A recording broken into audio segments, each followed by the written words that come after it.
Chapter 20. Then David fled from Naioth and Ramah, and came and said before Jonathan, What have I done? What is my guilt? And what is my sin before your father, that he seeks my life? And he said to him, Far from it, you shall not die. Behold, my father does nothing, either great or small, without disclosing it to me. And why should my father hide this from me? It is not so. But David vowed again, saying, Your father knows well that I have found favor in your eyes, and he thinks, Do not let Jonathan know this, lest he be grieved. But truly as the Lord lives, and as your soul lives, there is but a step between me and death. Then Jonathan said to David, Whatever you say, I will do for you. David said to Jonathan, Behold, tomorrow is the new moon, and I should not fail to sit at table with the king. But let me go that I may hide myself in the field till the third day at evening. If your father misses me at all, then say, David earnestly asked leave of me to run to Bethlehem his city, for there is a yearly sacrifice there for all the clan. If he says, Good, it will be well with your servant. But if he is angry, then know that harm is determined by him. Therefore deal kindly with your servant, for you have brought your servant into a covenant of the Lord with you. But if there is guilt in me, kill me yourself, for why should you bring me to your father? And Jonathan said, Far be it from you. If I knew that it was determined by my father that harm should come to you, would I not tell you? Then David said to Jonathan, Who will tell me if your father answers you roughly? And Jonathan said to David, Come, let us go out into the field. So they both went out into the field. And Jonathan said to David, The Lord God of Israel be witness. When I have sounded out my father about this time tomorrow or the third day, behold, if he is well disposed toward David, shall I not then send and disclose it to you? But should it please my father to do you harm, the Lord do so to Jonathan and more also, if I do not disclose it to you and send you away, that you may go in safety. May the Lord be with you, as he has been with my father. If I am still alive, show me the steadfast love of the Lord, that I may not die. And do not cut off your steadfast love from my house forever, when the Lord cuts off every one of the enemies of David from the face of the earth. And Jonathan made a covenant with the house of David, saying, May the Lord take vengeance on David's enemies. And Jonathan made David swear again by his love for him, for he loved him as he loved his own soul. Then Jonathan said to him, Tomorrow is the new moon, and you will be missed, because your seat will be empty. On the third day go down quickly to the place where you hid yourself when the matter was in hand, and remain beside the stone heap. And I will shoot 3 arrows to the side of it, as though I shot at a mark. And behold, I will send the boy, saying, Go, find the arrows. If I say to the boy, Look, the arrows are on this side of you, take them. Then you are to come, for as the Lord lives, it is safe for you, and there is no danger. But if I say to the youth, Look, the arrows are beyond you, then go, for the Lord has sent you away. And as for the matter of which you and I have spoken, behold, the Lord is between you and me forever. So David hid himself in the field, and when the new moon came, the king sat down to eat food. The king sat on his seat, as at other times, on the seat by the wall. Jonathan sat opposite, and Abner sat by Saul's side, but David's place was empty. Yet Saul did not say anything that day, for he thought, Something has happened to him. He is not clean, surely he is not clean. But on the second day, the day after the new moon, David's place was empty. And Saul said to Jonathan his son, Why has not the son of Jesse come to the meal, either yesterday or today?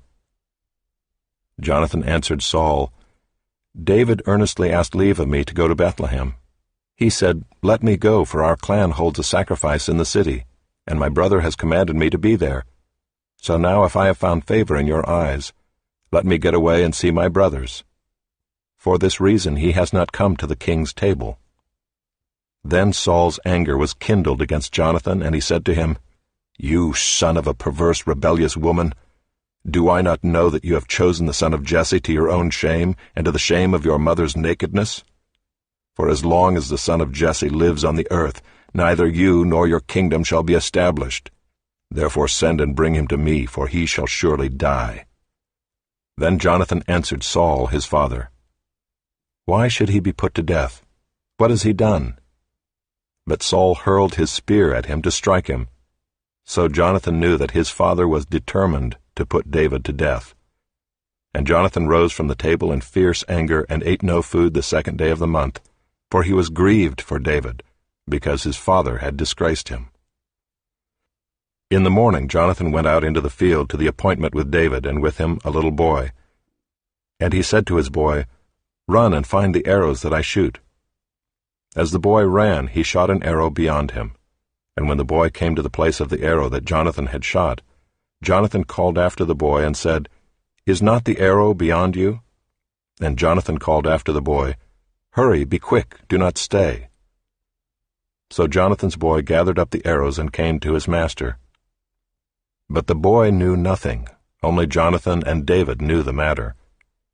And Jonathan gave his weapons to his boy and said to him, "Go and carry them to the city." And as soon as the boy had gone, David rose from beside the stone heap, and fell on his face to the ground, and bowed 3 times. And they kissed one another and wept with one another, David weeping the most. Then Jonathan said to David, "Go in peace, because we have sworn both of us in the name of the Lord, saying, 'The Lord shall be between me and you, and between my offspring and your offspring forever.'" And he rose and departed, and Jonathan went into the city. Chapter 21. Then David came to Nob to Ahimelech the priest, and Ahimelech came to David trembling and said to him, "Why are you alone and no one with you?"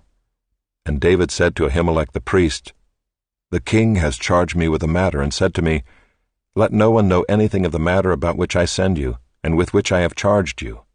I have made an appointment with the young men for such and such a place. Now then, what do you have on hand? Give me 5 loaves of bread, or whatever is here.'